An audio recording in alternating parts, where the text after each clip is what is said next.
안녕하십니까? 오늘 말씀의 제목은 12사도를 세우신 예수님입니다. 요절 말씀은 누가복음 6장 13절입니다. 같이 한 목소리로 읽어보시겠습니다. 시작.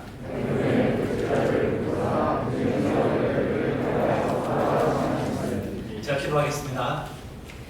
하나님, 저희를 사랑하셔서 예수님을 십자가에 허락하여 주시고 또 3일 만에 부활하게 하신, 그리고 저희가 이를 믿고 죄사함과 구원과 영생을 얻게 하신 크신 은혜를 감사합니다.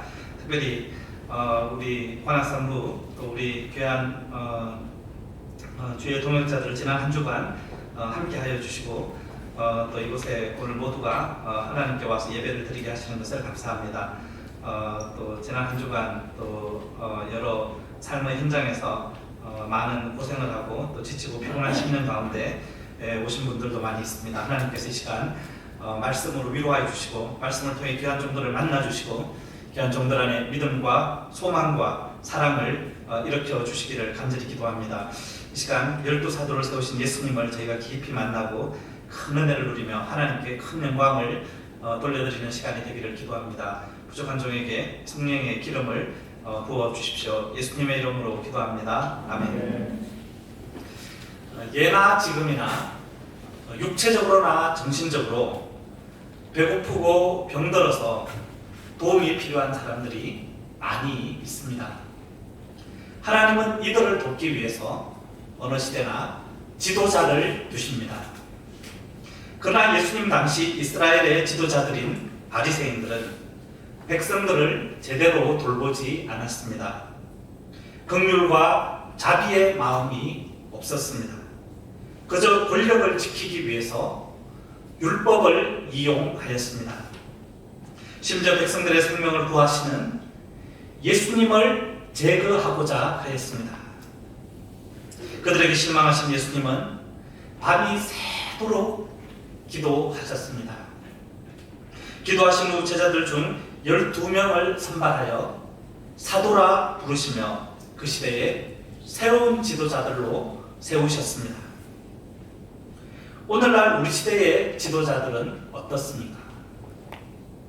이런 시대에서 우리는 무엇을 해야 할지 오늘 말씀을 통해서 배울 수 있기를 기도합니다. 제1부 내 손을 내민다. 1절을 보십시오. 어느 안식일날 예수님과 제자들이 밀밭 사이를 지나가고 있었습니다. 누렇게 익은 밀밭의 풍경이 어떠했을까요? 반 고흐가 그린 노란 밀밭 그림인 수학 목마주로를 배경으로처럼 한 폭의 아름다운 그림이 떠오르지 않습니까? 그러나 제자들의 눈은 그런 호강을 할 여유가 없었습니다. 수많은 사람들을 쉴 사이 없이 도우시는 예수님을 따라다니다 보니 식사를 그럴 때가 많았고 이 순간도 배가 몹시 고팠습니다. 그래서 손이 자동적으로 미랄로 갔습니다. 이때 밀밭 사이에 숨어서 매의 눈으로 이 모습을 지켜보던 사람들이 있었습니다. 그들은 바리새인들이었습니다. 제자들이 밀리삭을 비벼 입에 털어넣자 이 순간을 기다렸다는 듯이 달려와서 비난하였습니다. 2절을 보십시오. 어찌하여 안식일에 하지 못할 일을 하느냐? 신명기 23장을 보면 하나님은 자비로우셔서 가난한 자들에게 남의 집 밀밭에 가서 이삭에 낫을 대지는 말고 손으로 먹을 수 있는 만큼은 따 먹어도 된다고 하셨습니다. 그런데 유대인들은 하나님이 안식일에는 일하지 말라고 했다면서 수백 년에 걸쳐서 약 300개에 이르는 금지 규정들을 만들었습니다. 이 규정에 의하면 안식일날 바지가 찢어져도 세 땀 이상은 꿰매면 안 되었습니다. 그리고 900m 이상을 걸어가서도 안 되었습니다. 추수와 타작과 탈곡도 금지하였습니다. 바벨론 포로 생활 이후 유대인들은 안식일 준수를 민족의 정체성을 지키는 것으로 여겼습니다. 그래서 이 안식일 규정을 어기면 돌을 던져 사형에 처하였습니다. 이런 전통을 따르던 바리새인들은 예수님의 제자들이 밀리삭을 자르는 것을 추수요 손으로 비비고 껍질을 까는 것을 타작과 탈곡이라고 보았습니다. 그래서 제자들을 안식일법을 3중 4중으로 어긴 흉악범으로 보고 비난하였습니다. 너무하지 않습니까? 제자들은 이제 죽었다 생각하며 두려워 떨었습니다. 이미 제자들의 입속으로 들어간 미랄들은 목구멍 속으로 들어가지도 못하고 입 밖으로 탈출하지도 못하고 불안에 떨며 길을 잃어버린 그야말로 진퇴양난이었습니다. 3절과 4절을 보십시오. 이때 예수님이 바리새인들을 막았으며 그들이 흠모하는 다윗을 예로 들어서 제자들을 변호하셨습니다. 사무엘상 21장 1절에서 6절을 보면 다윗은 자신을 죽이려는 사울왕을 피해 다니다가 부하들에게 식량이 떨어진 것을 보고는 제사장 아히멜렉을 찾아갔습니다.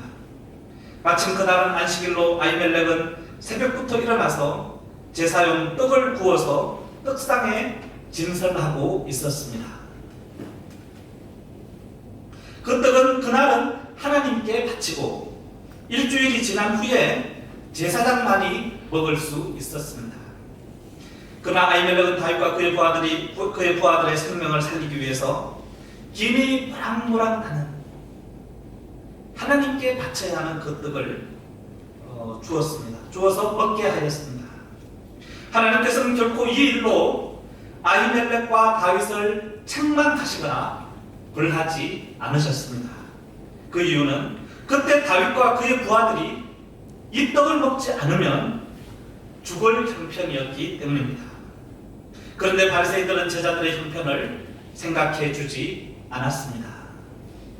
밀리삭 몇 개 따먹은 것을 추수하고 탈곡했다면서 침소봉대하였습니다. 그들은 매우 율법적이었고 그 마음에 자비와 긍휼이 없었습니다. 하나님의 율법은 사람의 생명을 보호하고 구하는 데 그 목적이 있습니다. 그러나 그들은 율법을 이용해서 사람을 잡으려고 했습니다. 예수님은 이런 그들에게 5절에서 자신이 안식일의 주인이라고 선언하십니다. 이 말은 자신이 안식일을 만들고 안식일법을 제정하신 하나님이시오 또한 다윗에게 자비를 베푼 그 하나님이라는 뜻입니다. 그 하나님께서 인자 곧 사람으로 이 땅에 오셔서 현재 배고픈 제자들을 먹이고 있음을 예수님께서 선포하고 있는 것입니다. 6절을 보십시오. 일주일의 시간이 지난 후 그 다음 주 안식일에 예수님이 회당에 들어가서 말씀을 가르치고 있었습니다. 청중 중에는 오른손 마른 사람도 있었습니다. 손이 말랐다는 것은 신경과 근육이 마비되어 손을 쓸 수 없는 상태가 된 것을 말합니다. 더구나 오른손이 그랬다니 불편한 게 얼마나 많았겠습니까? 아침마다 세수하는 것도 불편하고 단추를 채우거나 신발끈 매는 것도 불편합니다. 그것보다는 취직하기가 어렵고 결혼하기도 어려웠습니다. 싸움을 해도 남이 2번 때릴 때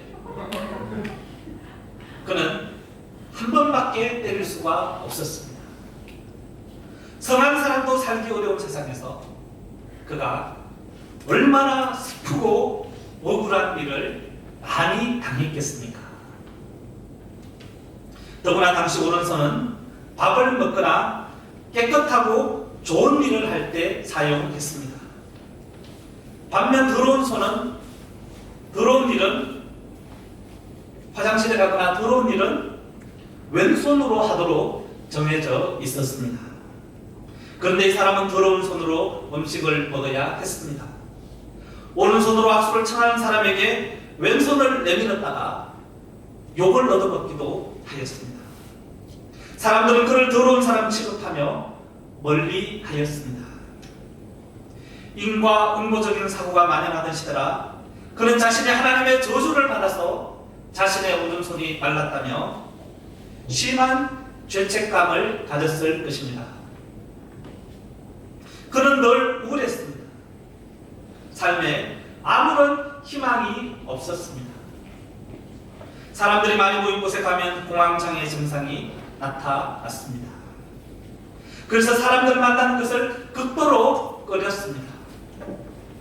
그러나 그날은 중풍병자도 일어나게 하신 예수님이 자신의 마을 회당에 오신다는 말씀을 듣고 회당에 나와 한쪽 구석에 앉아 있었습니다. 7절을 보면 그날 서기관과 바리새인들도 거기 와 있었습니다. 그들은 이제까지 예수님의 행적으로 보아 틀림없이 한 손 많은 사람을 고쳐줄 것이라고 생각하고 가만히 엿보고 있었습니다. 그러면 안식일에는 일하지 말라는 안식일을 어겼다며 안식일법을 어겼다며 예수님을 사내들인 공회재판소에 고발할 참이었습니다. 이들은 손 많은 사람의 어려운 형편에 대해서는 아무런 관심이 사랑이 없었습니다. 그 한 손 많은 사람을 그 불쌍한 사람을 예수님을 잡을 덫으로만 여겼습니다. 예수님은 바리새인들의 악한 생각을 아셨습니다. 그래서 그 사람을 고쳐주고 싶었지만 고발당할 수 있었기 때문에 광고 시간에 이렇게 말할 수 있었습니다. 오늘은 안식일이니 병고침을 받고 싶은 사람들은 내일 오세요. 그러나 예수님은 어떻게 하셨습니까? 8절을 같이 읽어보겠습니다. 시작.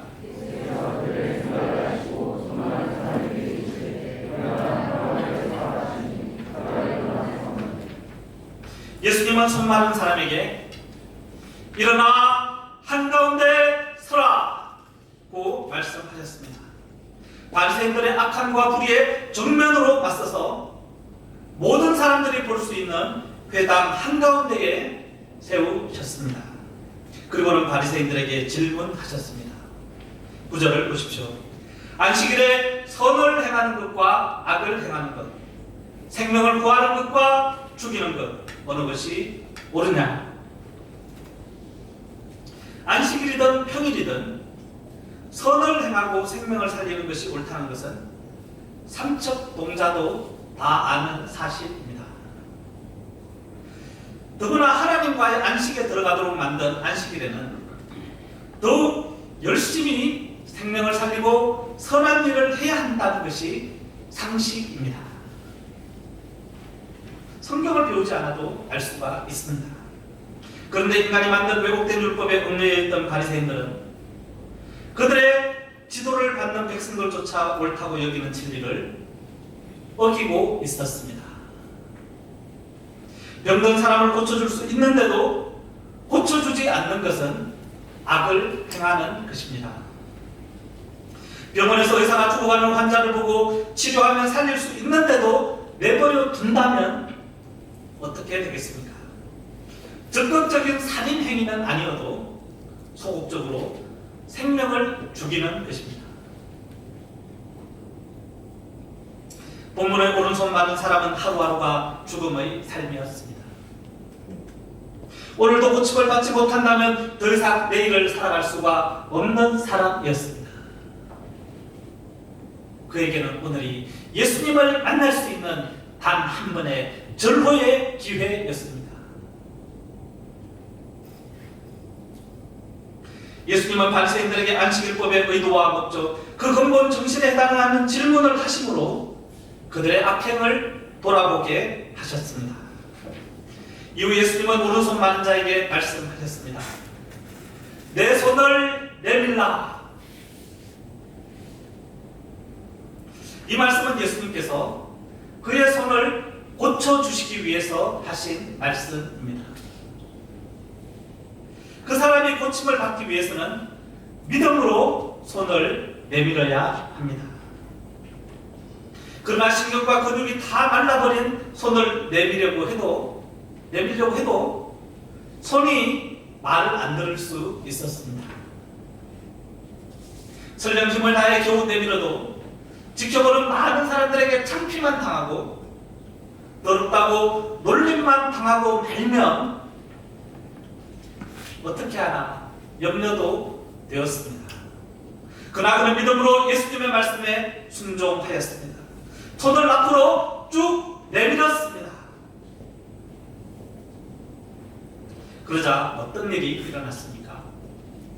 말랐던 손에 피가 돌고 그 손이 완전히 회복되었습니다. 이런 죽은 신경들이 살아난 것이고 없던 근육들이 새롭게 만들어진 것입니다. 그는 건강하게 회복된 손을 움직여보더니 하늘을 향하여 어퍼컷 세리머니를 해보았습니다.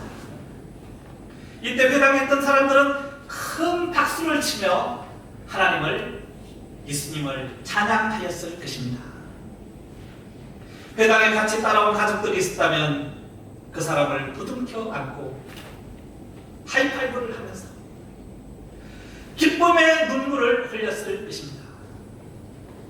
사람들은 예배 후 회당 앞마당에서 큰 잔치를 벌이며 진심으로 축하해 주었을 것입니다.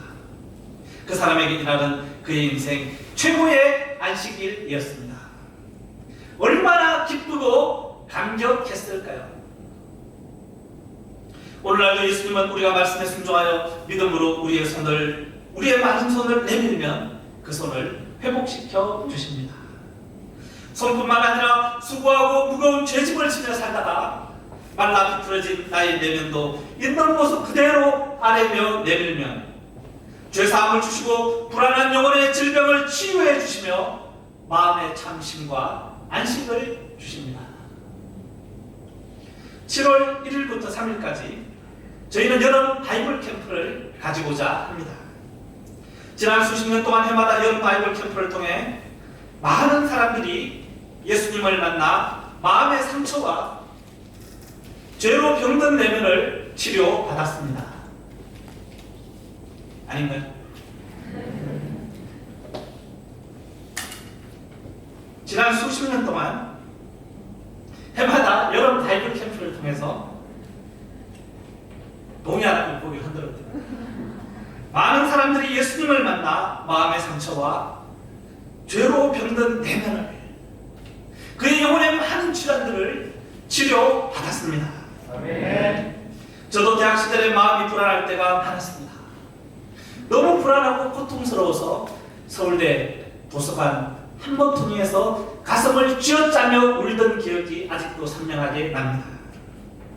그런데 여름 바이블 캠프에서 예수님을 만나서 제 마음에는 하늘의 평화와 천국의 기쁨이 임하였습니다. 저는 이번 여름 바이블 캠프에서도 많은 사람들의 마른 손이 회복되는 역사가 일어날 것을 믿습니다. 이번 여름 바이블 캠프에 모두가 참석해서 내 손을 내밀라 하시는 예수님의 말씀을 듣기를 기도합니다. 그곳에 큰 천국 잔치가 베풀어지기를 기도합니다. 제2부 열두를 택하신 예수님, 11절부터 19절까지입니다. 예수님이 수많은 자를 고치시는 것을 본 바리새인들은 어떻게 하였습니까? 11절을 보십시오. 그들은 함께 기뻐하는구나. 노기가 가득하여 예수님을 죽이기로 마음을 먹고 구체적으로 어떻게 처단할지 마치 하이에나 때처럼 머리를 맞대고 궁리했습니다. 그들은 또다시 잔치집에 초를 치고 있었습니다.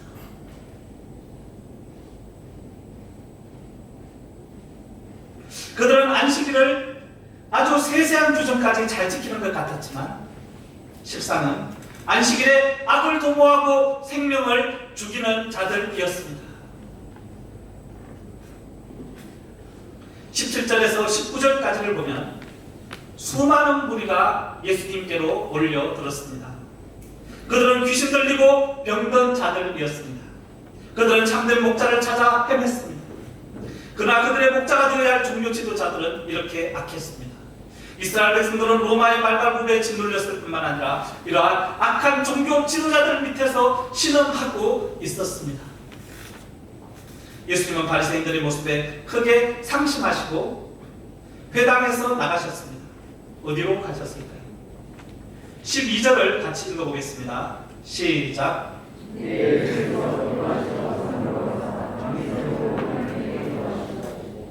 예수님은 기도하시러 산으로 가셨습니다. 예수님은 타락한 종교 지도자들로 인해 또한 방황하는 백성들로 인해 크게 상한 마음을 하나님 앞에 토로하였습니다. 얼마나 많이 울었는지 모릅니다. 불쌍한 백성들을 긍휼히 여겨주시고 그들을 도울 방법을 알려달라고 산의 추위를 무릅쓰고 새벽 이슬을 맞아가며 밤이 새도록 눈물을 흘리시면서 예수님은 간절히 기도하셨습니다. 아침이 밝아오자 예수님의 마음에 찬란한 아침 햇살이 떠올랐습니다. 그 이유는 하나님께서 그 시대를 섬길 지혜와 방향을 주셨기 때문입니다. 13절을 보십시오. 밝음에 그 제자들을 부르사 그 중에서 12를 택하여 사도라 칭하셨습니다. 예수님에게는 많은 제자들이 있었습니다. 사도행전 1장 15절을 보면 가까이 따르는 제자들만 해도 120명 정도였고 그 외에도 큰 무리가 예수님을 쫓았습니다.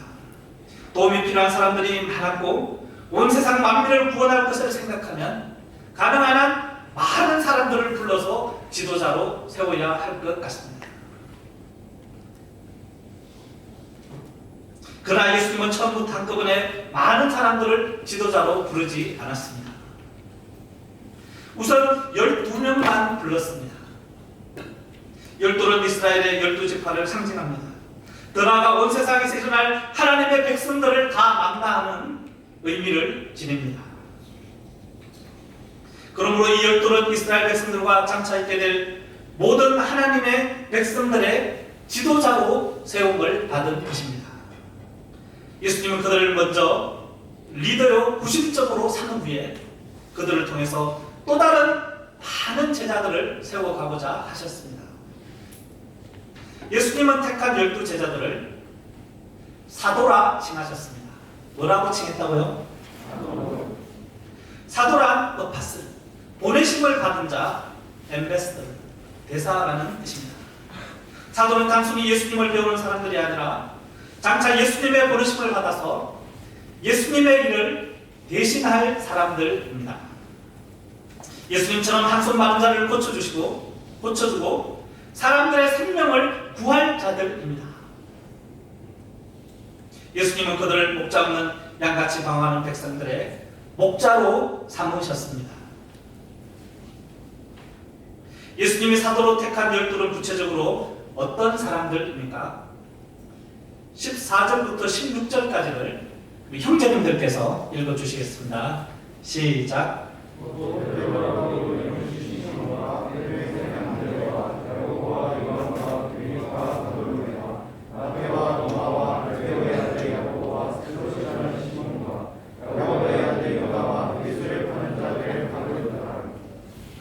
이 명단을 보면 예수님이 어떤 선발 기준을 갖고 12사도를 택하셨는지 알 수가 없습니다.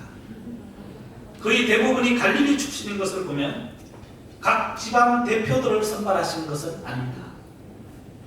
어부들이 4명이나 끼어 있는 것을 보면 직능별 대표들을 뽑은 것도 아닙니다. 또 베드로와 안드레, 야고보, 요한이 형제인 것을 생각하면 이스라엘 12지파에서 골고루 한 사람씩 택한 것도 아닙니다.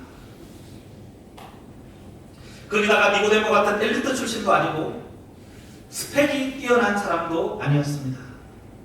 이들 중 마트는 동족의 고열을 짜대며 세금을 거두는 세리였습니다. 셀롯이라는 시몬은 로마에 저항하며 세리를 잡아서 죽이던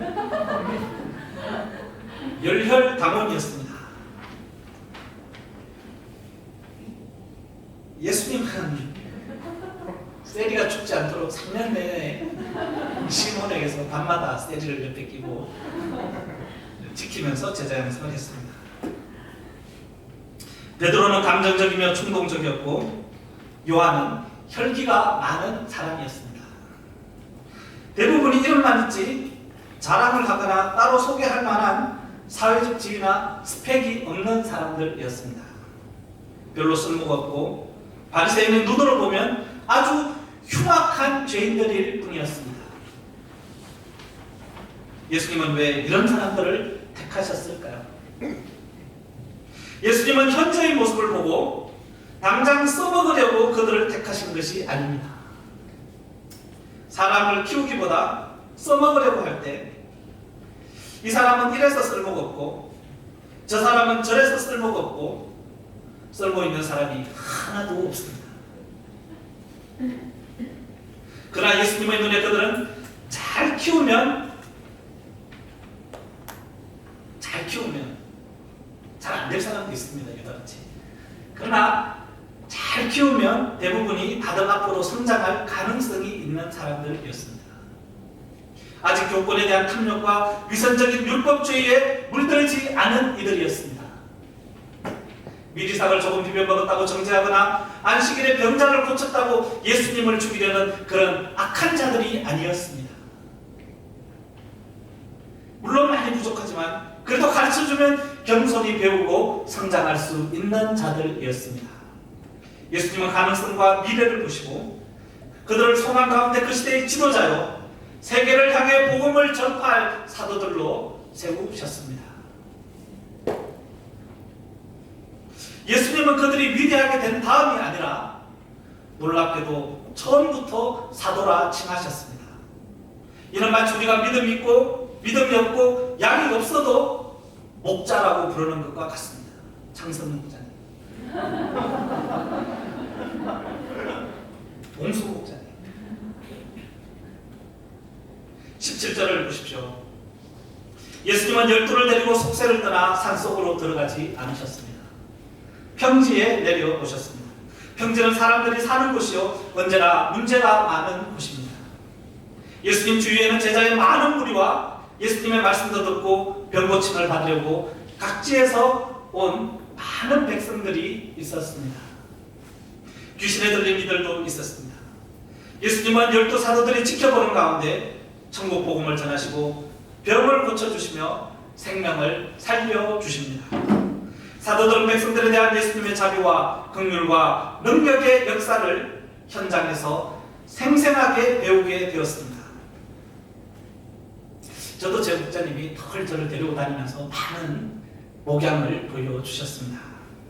우리도 제자 양성을 하려면 전도하고 1대1하고 양을 섬기는 현장에 우리의 제자들을 데리고 다녀야 합니다. 이런 교육을 통해서 예수님은 아주 많이 부족한 사람도 그 시대를 살릴 지도자로 빚어 가십니다.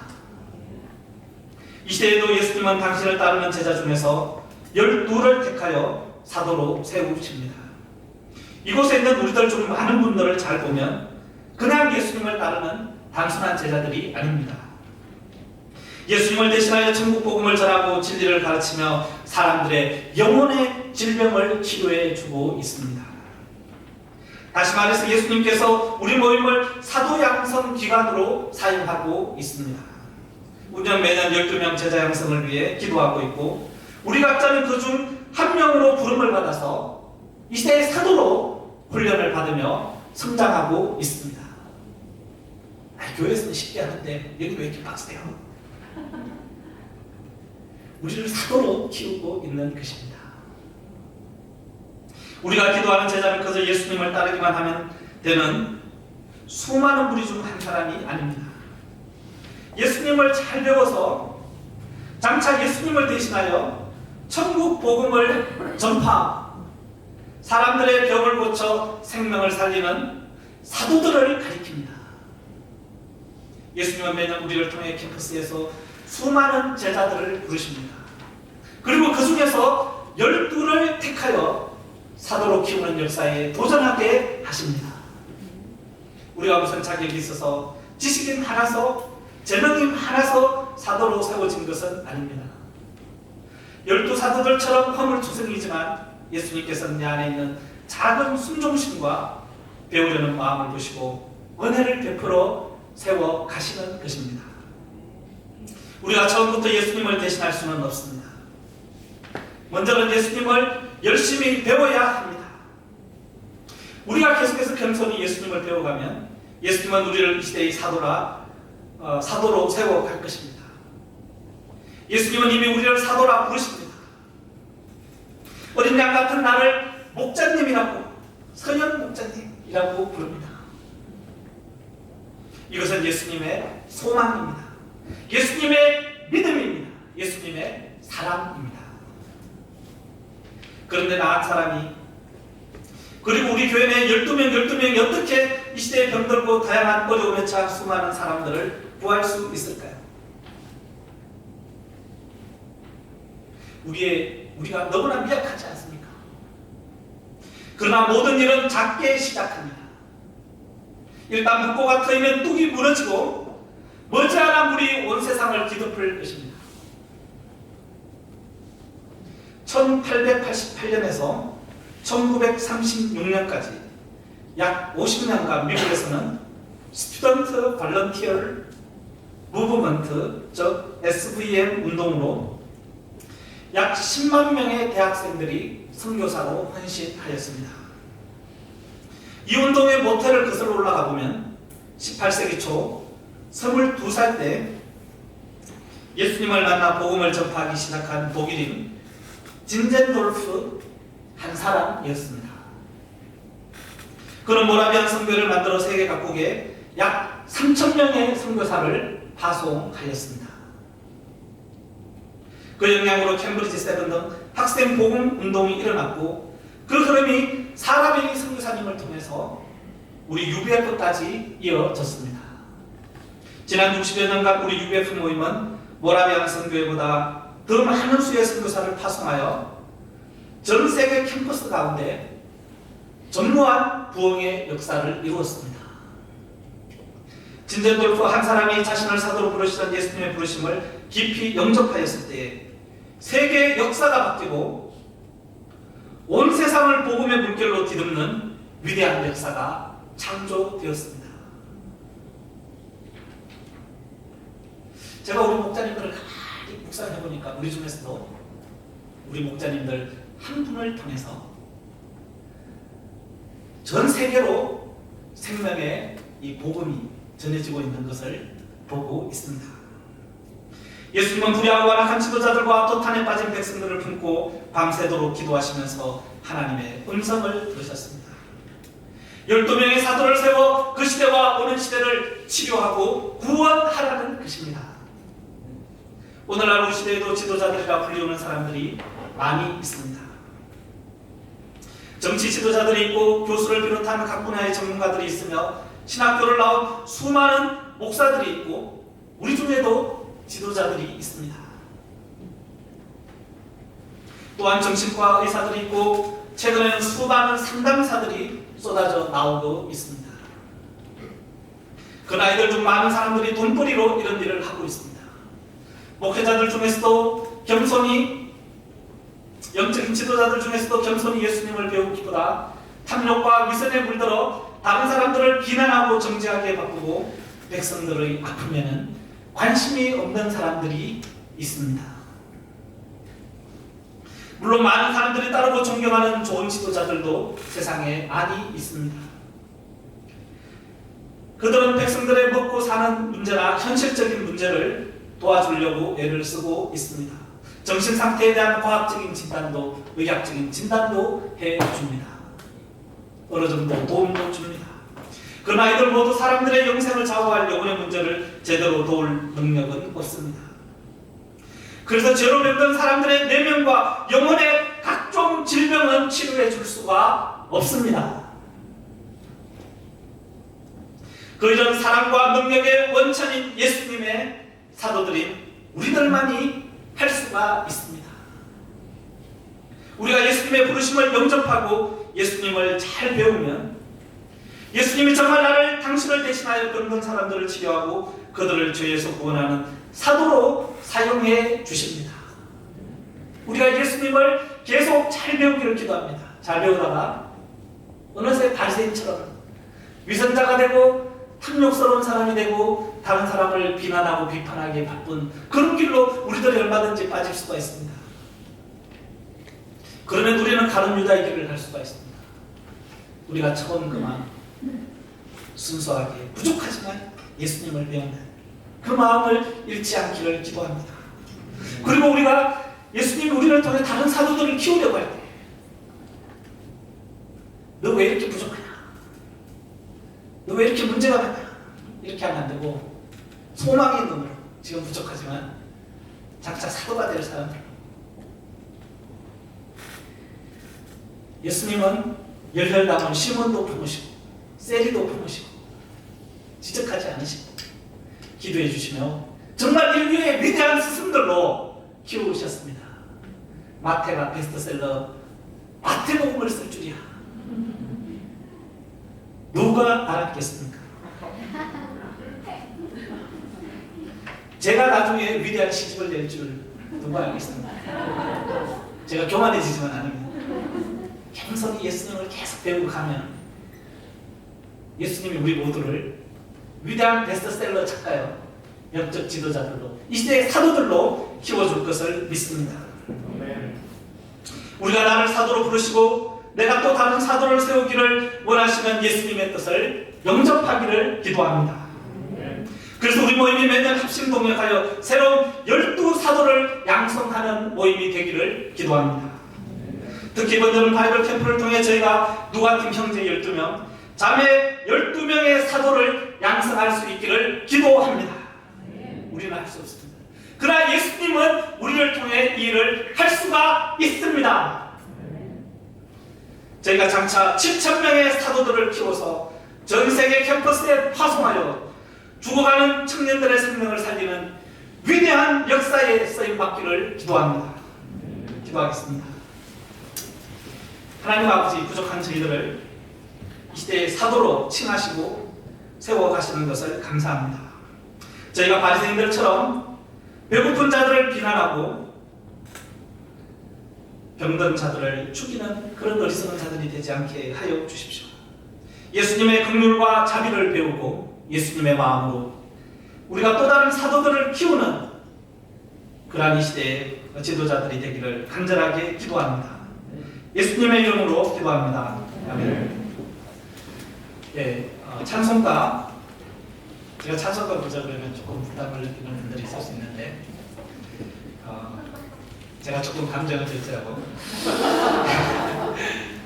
좀 소리를 하여튼 제가 이 말씀에 감격이 있기 때문에 주님이 주신 제 말씀에 기쁨과 은혜와 감격이 있기 때문에 말씀은 지성으로 듣잖아요. 우리가 또 감성으로 같이 하나님을 저에게 주신 말씀이 여러분들에게 또 찬양을 통해서 또 전달되면 좋겠습니다. 같이 우리 하나님께 마음을 다해서 진심으로 살아있는 심령으로 찬송을 해보면 좋겠습니다. 찬송가 499장입니다.